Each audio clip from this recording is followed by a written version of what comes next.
Salut la communauté, bienvenue sur ma chaîne La Fourmi Autonomiste. Et aujourd'hui, on va faire un petit bilan de l'année passée ici sur mon terrain. Allez, c'est parti.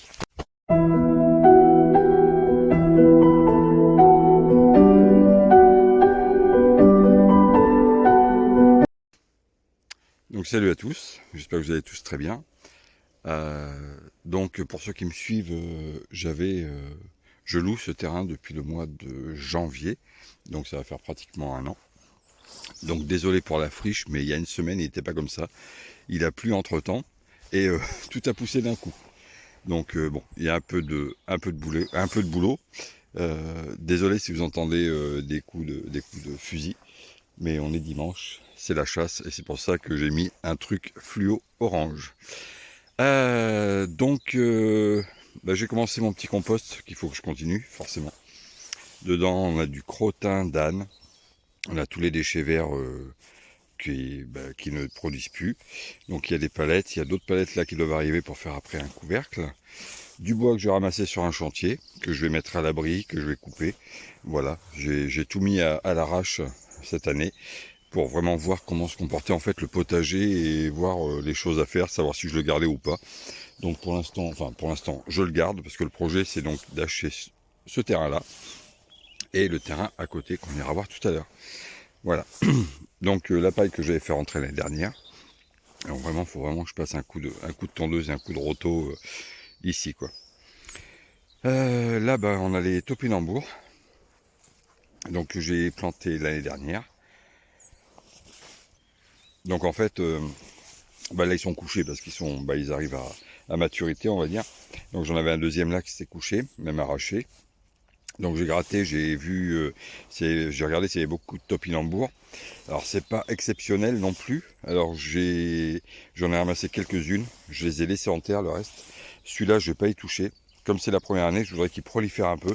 Le but du jeu c'est que je me fasse à peu près 2 mètres carrés de topinambour à cet endroit-là. Voilà. Et après je régulerai tout autour parce que bon il faut pas se laisser non plus envahir. Mais 2 mètres carrés, voilà, c'est pas trop mal. Ensuite, là, ça va accueillir, je l'avais fait l'année dernière, je vais le refaire cette année, mais en beaucoup plus long. Je vais faire 2 fois 6 mètres de grillage pour les petits pois, voilà, qui ont super bien donné. Donc, je vais juste le décaler parce qu'il faut éviter, faut faire des rotations en fait. Faut pas faire tous les ans petits pois au même endroit, et pommes de terre au même endroit, et ainsi de suite. Donc ça, je vais juste le décaler un peu. Et puis, je replanterai mes petits pois, je ressèmerai mes petits pois ici, donc sur 2 fois 6 mètres. Voilà. J'étais assez content de moi. Là, on a de l'absinthe. L'absinthe, pour ceux qui ne savent pas, ça repousse les lapins et les chevreuils.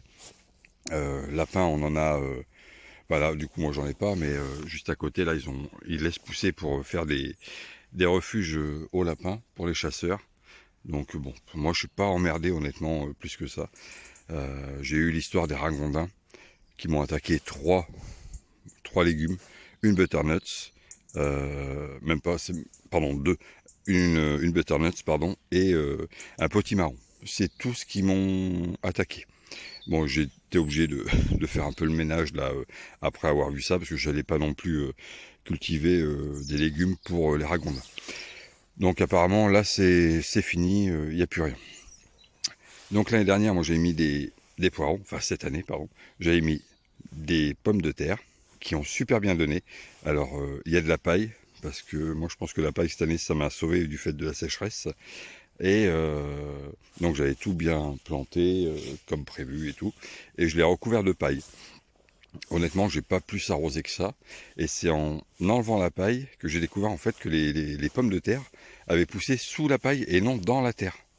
Et honnêtement, j'ai trouvé cette technique vachement bien parce que t'as pas besoin de te casser le dos à gratter la terre et tout. Là, t'avais juste à relever la paille, gratter un petit peu avec tes doigts et t'avais les pommes de terre. Et honnêtement, j'avais des bons calibres et j'ai eu du bon rendement. Je crois que j'étais sur trois rangées comme ça, à pas loin de 50 kilos.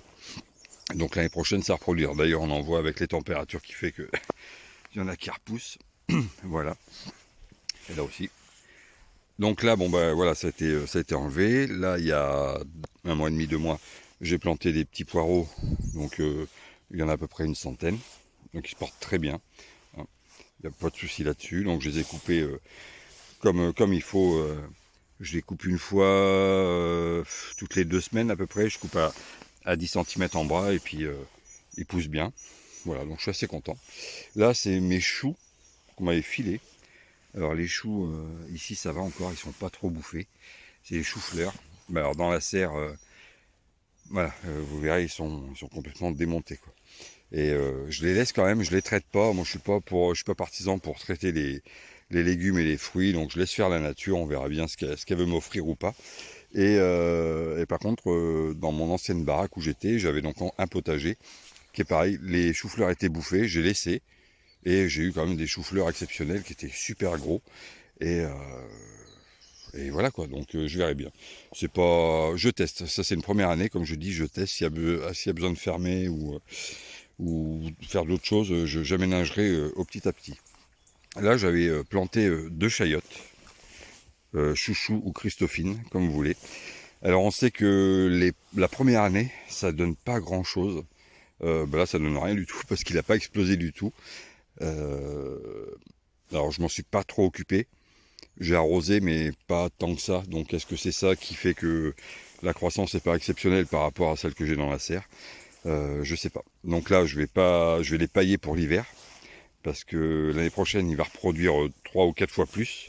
Voilà, parce que le but du jeu, c'est que ça couvre toute cette zone, que ça remonte par là pour avoir de l'ombre l'été ici. Voilà. Bon, bah là, c'est tout le stockage de l'ancien locataire qui n'a pas voulu se faire chier à l'amener à la déchetterie. Donc j'ai dit au propriétaire, vous me le laissez, et puis j'amènerai tout. Et j'ai bien fait parce que dedans, il y a des tuyaux PER. Vous savez que je vais faire une petite irrigation avec mes bassines d'eau là-bas, enfin mes récupérateurs d'eau. Donc il y avait du tuyau PER, il y a du grillage.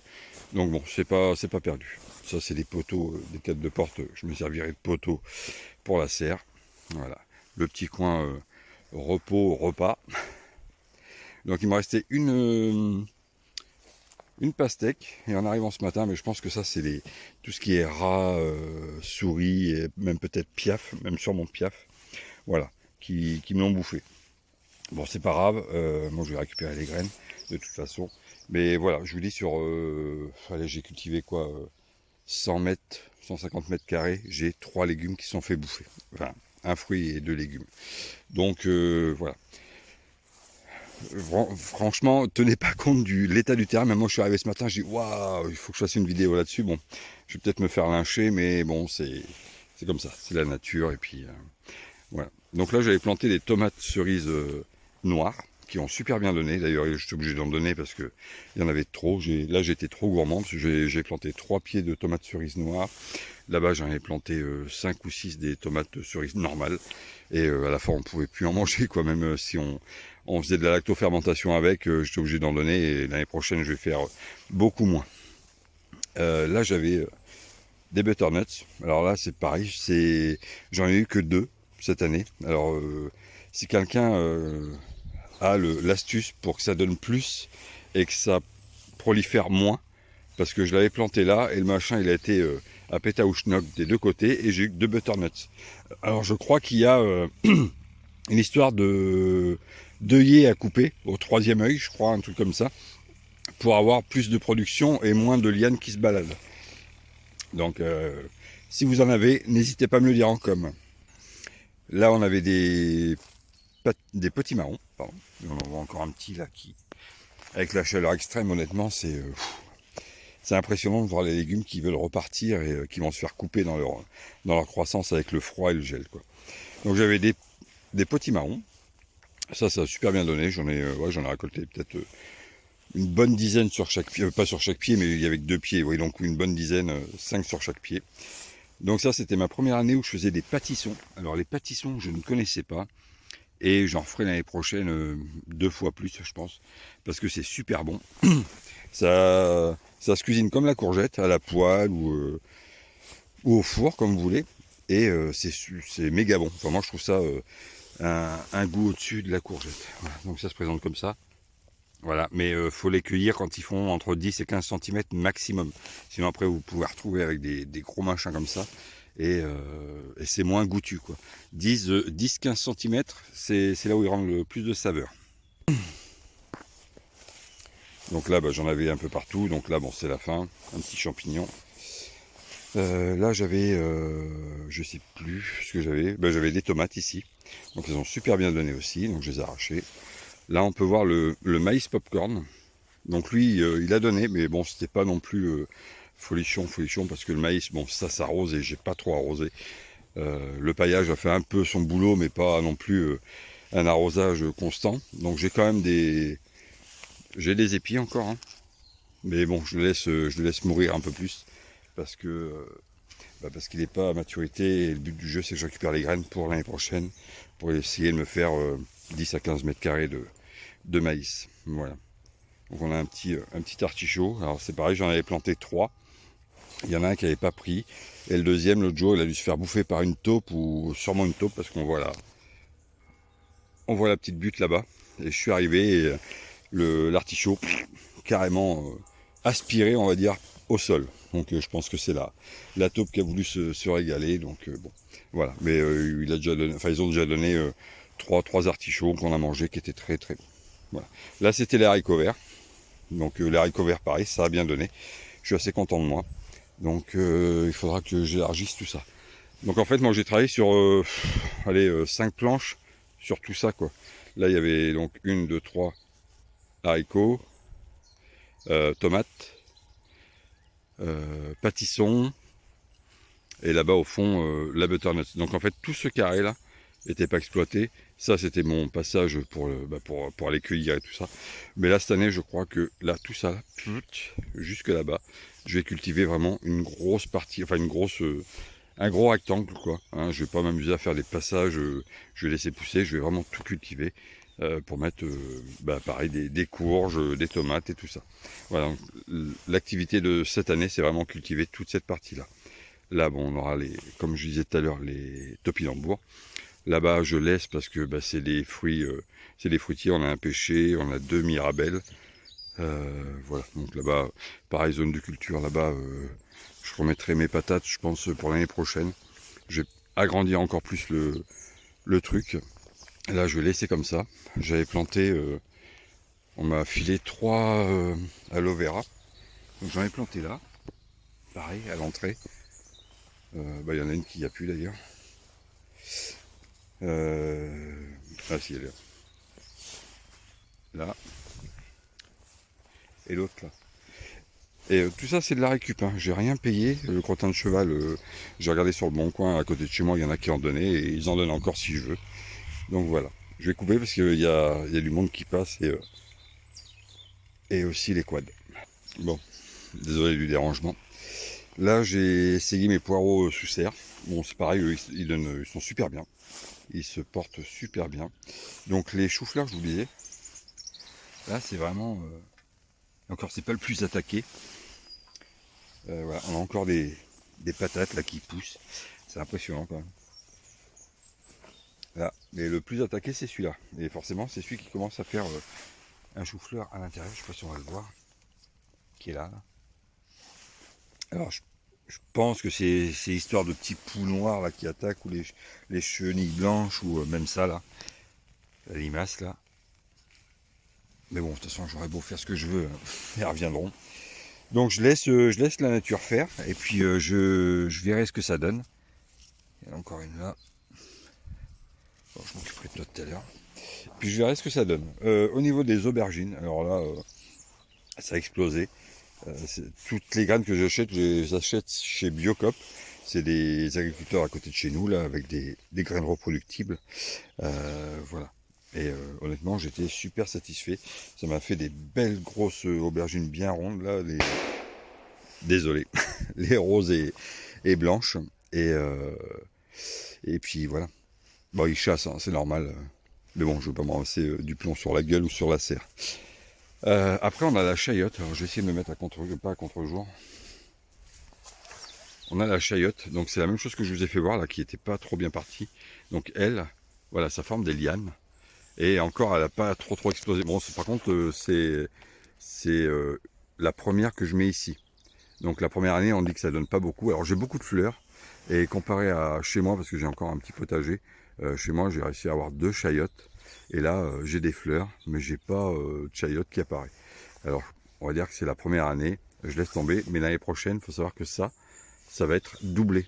C'est-à-dire que ça va mettre de l'ombre dans toute ma serre. Et je vais le pailler pour l'hiver pour pas que le pied gèle. Et donc après, bah, je vais étaler mes lianes, ça va y aller tout seul. Et puis voilà. Et sur un pied comme ça, sur une chayotte, on peut récupérer quand c'est bien mûr, on va dire, bien maturité, entre 30 et 40 kilos de chayotte. Ça ressemble à une petite poire, et donc qui a à peu près le goût de l'aubergine. Et entre 30 et 40 kilos pour une seule chayotte plantée. Donc c'est vraiment rentable, quoi. Voilà. Donc bon, on a fait à peu près le tour. Je vais juste vous faire voir le terrain d'à côté que, comme je vous disais, que j'aimerais acquérir. Tac. Là, voilà. Donc le terrain il part de là, il va jusque là-bas et il rejoint après là. Voilà. Donc là c'est clôturé. Et donc le but du jeu, comme je vous disais, bah, c'était de l'acquérir, ces deux terrains. Creuser un étang d'à peu près allez, entre 600 et 800 mètres carrés. En sachant que les deux terrains réunis, ça fait à peu près 1900 mètres carrés. Donc voilà, mettre un étang ici, construire un chalet là-bas ou un mobil-home, je sais pas. Je verrai, comme j'ai dit dans une précédente vidéo, ce que je ferai. Et puis après, bah, voir les cultures que je ferai ici. Alors moi, je suis pas en perma. La perma, ça me tente, hein, mais c'est le temps. Bon, bah, désolé, c'est le temps. Si vous voyez le téléphone tomber, appelez la police. Enfin, appelez les secours. Voilà, la perma, j'adore parce que j'ai un pote qui le fait. Moi, après, j'aurais pas le temps parce qu'il faut amener du bois, faut faire pas mal de choses. Là, moi, le terrain, malheureusement, pour l'instant, je peux y aller que 2 fois par semaine, plus le dimanche. Donc, bon, Julie, c'est une première année, donc j'ai essayé pas mal de choses. Je pense que d'ici 2-3 ans, si le terrain est acquis, oui, je commencerai à faire des planches de culture en perma. Voilà. Donc après, bah, ça c'est les cuves que j'avais récupérées, que bah, comme je peux pas me déplacer non plus tous les jours pour arroser, et voilà, donc je vais les peindre en noir, ou mettre de la canisse dessus pour éviter que le soleil forme des algues à l'intérieur et que ça aille me boucher les tuyaux. Les tuyaux, comme je disais, l'ancien locataire a laissé plein de PER, donc je sais qu'il existe des bouchons avec des robinets, en fait, un ou deux ou trois, je crois. Donc le but du jeu, bah, ça va être d'acheter ça, de l'enquiller dedans. Une fois que la cuve est pleine, je vais acheter un petit programmateur à pile qui, la nuit, fera du goutte à goutte dans la serre et sur cette zone-là. Voilà, parce qu'on en a une, deux. L'année prochaine, je vais en racheter deux que je vais mettre là. Et voilà, les palettes, pour l'instant, les palettes, moi, je les ai mises il y a 1 an. Elles bougent pas. Il faudra que je vérifie ça tous les 2-3 ans maximum que je les change. Voilà, je les paye pas, c'est au boulot, donc là-dessus, je suis tranquille. Donc 4 récupérateurs d'eau, pardon, et puis tout irrigué la nuit, voilà. Et je vais mettre une bâche aussi à certains endroits, une bâche en descente comme ça en toit pour remplir plus vite mes cuves quand il pleuvra. Ça c'est prévu aussi. Voilà. Décidément, ça tire. C'est bien. Enfin, c'est bien. Ceux qui sont anti-chasse, non, et ceux qui sont chasse, oui. Voilà. Bon. J'espère que cette vidéo vous a plu. Si vous avez des suggestions à me faire, n'hésitez pas. Moi, je suis pas un grand pro de l'agriculture, enfin du jardinage et de l'agriculture, on va dire. Voilà, bon, j'ai quand même de la famille qui était agriculteur à l'époque, donc j'ai grandi un peu avec. Mais là, c'est vraiment la première année où je cultive vraiment une grosse superficie. Là-bas, j'ai des fraises, c'est pareil, je les ai laissés un peu à l'abandon, donc tout a pris les mauvaises herbes ont pris le dessus. Mais bon, je vais pallier à ça. Là, en ce moment, j'ai vraiment pas le temps de m'occuper de trop du jardin parce que j'ai beaucoup de boulot la journée et le soir, donc je rentre assez tard. Là, c'est bientôt fini, donc je vais pouvoir m'occuper de tout ça. Voilà. Voilà, la vidéo touche à sa fin. Surtout, n'hésitez pas à me dire en commentaire ce que vous en pensez, le bon, le mauvais. Voilà, je répondrai à tout le monde. Il n'y a que les commentaires super rageux et les imbéciles à qui je répondrai pas et ils seront même bloqués. Je suis désolé pour la tronche, mais on a fêté l'anniversaire à ma femme hier. On s'est couché, il était 2 heures. Donc c'est un peu compliqué ce matin. Vous allez me demander, mais pourquoi tu fermes pas ta serre à droite, à gauche? Il y a deux choses. Moi, comme je disais, j'ai pas le temps de venir ouvrir et fermer la serre le matin et le soir. Tous les jours, c'est pas possible. Et l'été, si tu ouvres pas la serre, tout brûle, tout crame, c'est pas la peine. Donc j'ai voulu faire l'essai. Hein, comme je le disais, moi je suis pas agriculteur, je suis pas un pro, je suis rien du tout. Je commence, je débute vraiment sur la grosse agriculture, on va dire. Enfin, voilà, euh, le gros potager. Donc en fait, je me dis que déjà pour l'aération, il n'y a rien de mieux que de laisser ouvert.